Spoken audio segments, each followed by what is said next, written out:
सर्व सेवक सेविका आणि बालसेवकांना माझा नमस्कार। स्वागत आहे सर्वांचे पुन्हा एका नवीन आणि छोट्याशा व्हिडिओमध्ये।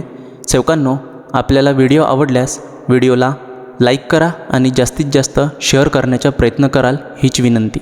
चला तर जाणून घेऊया मानव धर्माचा कार्यकर्ता किंवा मार्गदर्शक कसा असायला पाहिजे। बघा, कार्य देणारा सेवक हा त्यागी, बुद्धिमान व निष्काम भावनेने कार्य करणारा असावा। तो स्वाभिमानी असावा, त्याला स्वतःच्या कर्तव्याची जाणीव असावी। तो सत्यमर्यादा प्रेमाचे आचरण करून तत्व, शब्द व नियमाने वागणारा असावा। तो स्वतःची जबाबदारी सांभाळून भगवान प्रिय कर्म करणारा असावा। त्याला परमेश्वरी कृपेची ओळख असावी। कार्य देणाऱ्या सेवकाला बाबांचा आदेश असावा।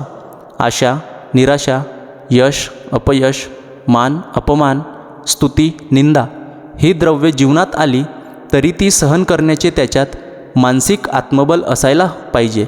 असा असायला पाहिजे कार्यकर्ता किंवा मार्गदर्शक आपल्या मानव धर्माच्या। सेवकांनो, आपल्याला व्हिडिओ आवडल्यास व्हिडिओला लाईक करा, कमेंट करा आणि जास्तीत जास्त शेअर करण्याचा प्रयत्न करा। त्याचबरोबर आपल्याला असेच नवीन व्हिडिओ जर पाहिजे असतील तर माझे यूट्यूब चॅनलला सबस्क्राईब करायला विसरू नका। सर्वांना माझा नमस्कार।